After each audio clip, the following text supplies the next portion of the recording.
ప్రస్తుతం జీకే వీధి మండలం జర్రెల గ్రామంలో ఉన్నాం. మరి ఇక్కడికి జీకే వీధి మండల ప్రెసిడెంట్ మరియు తేదేపా యువజన సంఘం నాయకులు కూడా ఉన్నారు. వాళ్ళని ఒకసారి కలిసి వారి దగ్గర నుంచి కూడా సమాచారం సేకరిస్తాం. ప్రస్తుతం మనతో కొయ్యూరు మండలం తేదేపా మండల ప్రధాన కార్యదర్శి మరియు క్లస్టర్ ఇన్ఛార్జ్ అయిన కోట దొరబాబు గారు మనతో ఉన్నారు. మరి దొరబాబు గారిని కూడా పాడేరు అసెంబ్లీ స్థానానికి సంబంధించి ఉన్న వ్యక్తుల్లోంచి ఎవరైతే బాగుంటుందనే విషయం అడిగి తెలుసుకుందాం. నమస్కారం దొరబాబు గారు. ఓకే, మరి నిన్నటి వరకు పాడేరు అసెంబ్లీ స్థానం అయితే బీజేపీకి అనుకున్నారు. అనూహ్య కారణాల దృష్ట్యా అది అరకుకి వెళ్ళిపోయి మరి మనం ఆశించినట్టుగా టీడీపీకి ఇక్కడ స్థానం ఖరారైంది. అయితే అదే తరుణంలో టీడీపీ టికెట్ కోసం ఆశిస్తున్న ఆశావాహుల్లో దాదాపు 4 పేర్లు వినబడుతున్నాడు గారు, 2 ఎంపీ, 3 మన రమేష్ నాయుడు గారు అండ్ కొట్టగొల్లి సుబ్బారావు ఇలాగా 4 పేర్లు వినబడిలో టికెట్ ఎవరికో మీరు అనుకుంటున్నారు, అసలు ఏ రకంగా ఉంటాయనేది కొంచెం మాకు ఇన్ఛార్జ్గా ఉన్న కదండి. ఎందుకంటే గతం నుంచి లేదని పార్టీ మాకు ఇప్పుడే ఇన్ఛార్జ్గా వచ్చిన తర్వాత 5 మండలాలు కూడా కార్యకర్తలని 5 మండల నాయకులు అందరినీ కూడా అలాగే మన పార్టీ వచ్చిన ప్రతి కార్యక్రమం చేసుకుని వెళ్తున్నారు. ఏ కార్యక్రమం వదలలేదు. అలాంటి ఏ పార్టీ మీటింగ్ మేడం గారు అందరినీ కలిపి వెళ్తున్నారు. అది టికెట్ కోసం ట్రై చేస్తున్నారు. కానీ మండల స్థాయిలో ఉన్న నాయకులు కార్యకర్తలు అందరినీ మాత్రం ఖచ్చితంగా గెలుస్తారండి. ఆవిడ భారీ బడ్జెట్. ఓకే, ధన్యవాదాలు దొరబాబు గారు. అయితే వాటిల్లో కూడా పార్టీ క్యాడర్ని కింద స్థాయి నుంచి మండల స్థాయి వరకు ప్రతి మండలంలో కూడా అందరినీ సమన్వయపరుచుకుంటూ ముందుకు తీసుకెళ్తాం మేడం గారు. కాబట్టి గిరీశ్వర మేడం అందరూ సమన్వయంతో పనిచేసి విజయానికి చేరువయ్యే అవకాశాలు ఎక్కువ ఉన్నాయని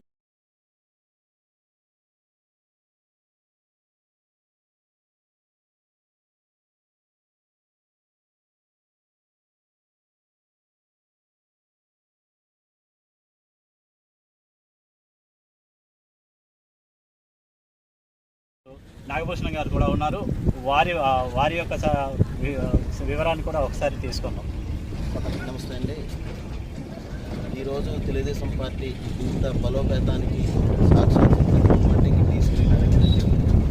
ఫస్ట్ నుంచి చంద్రబాబు నాయుడు గారు ఇచ్చిన ఇటువంటి కార్యక్రమాలైనా సరే వీటి దగ్గరుండి ఇది ఇలా చేయాలని ఒక సైన్యాన్ని తయారు చేసి ఆ సైన్యంగా మనం ఈరోజు ప్రతి మనిషిని కూడా ఒక ఏదైనా మీద ఎంతో ఎంతో పోరాడు. యాక్చువల్గా నాయకుల్లో ఏ నాయకు తయారు చేసిన వ్యక్తి లేదండి తెలుగుదేశం పార్టీతో వస్తుంది అనేది మాకు వచ్చారు కానండి. గత 5 సంవత్సరాలుగా ఎక్కడా కూడా కనపడలేదండి. వ్యక్తులే ఈ నియోజకవర్గంలో తిరిగిన వ్యక్తులే. ఆయనలో ఆయన వెనక మందిని ఒక సైన్యంగా తయారు చేశారనేది లేదండి. కాకపోతే మాకు మేడం గారు అయితే ఆవిడ వెనక ఎవరండి సైన్యం. అలాగే ట్రైబు నాన్ ట్రైబు అనే ఇటువంటి అందరినీ ఒకే తాటి మీదకి తీసుకొచ్చిన పార్టీని ఇంత బలోపేతం చేసిన శ్రీమతి గిడ్డీశ్వరి గారికి టికెట్ అందరం బంపర్ మెజార్టీతో గెలిపించి చంద్రబాబు నాయుడు గారికి ఒక ఏజెన్సీ నుంచి పాడేరు నియోజకవర్గం గిఫ్ట్కి ఇద్దామని కోరుకుంటున్నాం సార్. నమస్తే. ఓకే అండి.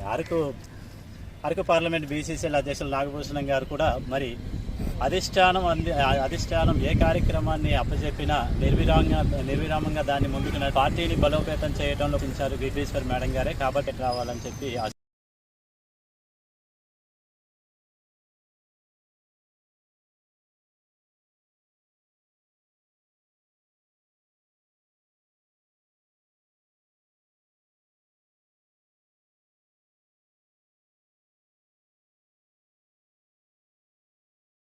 చింతపల్లి మండలం Lothugadda panchayat TDP unit incharge అయిన రాఘవ్ గారు ఇప్పుడు మన సమక్షంలో ఉన్నారు. మరి పాడేరు అసెంబ్లీ స్థానానికి సంబంధించి టీడీపీ టికెట్ ఎవరికి ఇస్తే బాగుంటుందనే అంశాన్ని తన నోటి ద్వారా కూడా తెలుసుకునే ప్రయత్నం చేద్దాం. రాఘవ్ గారు చెప్పండి, ప్రస్తుతం పాడేరు అసెంబ్లీ స్థానం అనేది మళ్ళీ బీజేపీ నుండి టీడీపీ వైపు వచ్చింది. ఒక విధంగా మీ కష్టానికి తగ్గ ఫలితమే అని భావిస్తున్నాను. మరి ఈ తరుణంలో దాదాపు టికెట్ను ఆశించే వాళ్ళు 4 అభ్యర్థులు కనబడుతున్నారు. వీరందరిలో టికెట్ ఎవరికి వస్తే బాగుంటుందని మీరు ఆశాభావం వ్యక్తం చేస్తున్నారు. మాకు ఇప్పుడు ఉన్న ప్రభుత్వం ముందుగా పొత్తుల ప్రకారంగా ఒక 20 సంవత్సరాల నుండి పొత్తుల ద్వారాగానే పోయింది. టికెట్లు ఇప్పుడు కూడా ఆశించాం. కానీ మొన్నటి వరకు పాడేరు నియోజకవర్గం బీజేపీ కేటాయించితే చాలా బాధపడ్డాం. మేము ఎంతో కృషి చేసి 5 సంవత్సరాలు అంటే గత 7 సంవత్సరాల నుండి మేడం గారు ఎప్పుడైతే వచ్చారో ఇక్కడ చాలా బలోపేతాన్ని చేయడం చాలా కృషి చేశారు. రాత్రనక పగలనక ఆహార్నిశలు కష్టపడి ఎప్పుడు కార్యకర్తల ముందుండి ఏ బాధ అయినా సరే, ఎంత బాధల్లో ఉన్నా సరే వచ్చి వచ్చి అక్కడ పలకరింపు చేయడం కానీ, ఆవిడకున్న మన్నన చూస్తే ఇప్పుడున్న ఆశావాహులు అయితేనేమి, ఎవరైతేనేమి ఇప్పటి వరకు ఈ క్యాడర్ ఎప్పటి నుంచో ఉన్న టీడీపీని మాత్రం ఎవరూ పట్టించుకోలేదు. ఏదైతే మేము సీనియర్లు అనుకుంటున్నామో మేము అది ప్రోత్సహిస్తాం, ఇది ప్రోత్సహిస్తాం అని ఎప్పుడైతే ఈ ఎన్నికల సమయంలోనే కనిపిస్తున్నారు తప్ప ఇప్పుడు వారు ఎటువంటి ఏ కార్యకర్త కూడా తెలియని పరిస్థితి ఉంది. ఇప్పటి నుంచో సీనియర్లు అనుకుని చెప్పుకోవడమే, కానీ ప్రతి కార్యకర్త అనేవాడు ఎక్కడ ఉన్నారు ఏంటనేది పంచాయతీ లెవెల్ నుండి, గ్రామ లెవెల్ నుండి ప్రతి ఒక్కరికి తెలియాల్సిన విషయం ఇది. అనుకోకుండా నేనే సీనియర్ అని నేనే అదే చేయగలను అన్న ధోరణి అయితే ఎప్పుడు పనిచేయదు. ఎప్పుడు మనుషుల జీవితాల్లో, గ్రామాల్లో ప్రతి మనిషిలో ఏ వ్యక్తి అయితే ఉంటాడో ఆ వ్యక్తి అనేది ఒక గిడ్డీశ్వర్ మాత్రమే.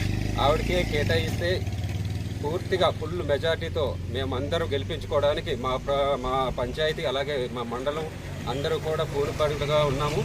కంపల్సరీగా మేడం గారికి టికెట్ కన్ఫర్మ్ చేస్తారు కూడా. మేము అలాగనే ఆశాభావం కూడా వ్యక్తం చేస్తున్నాం. ఆల్రెడీ ఉన్నట్టుగానే టికెట్ మా చేతిలో ఉన్నట్టుగానే కంపల్సరీ మేము మాత్రం పూర్తి మెజార్టీగా మా మేడం గారికి మా యొక్క ప్రోత్సాహం ఇచ్చి అత్యధిక మెజార్టీతో గెలిపిస్తామని నేను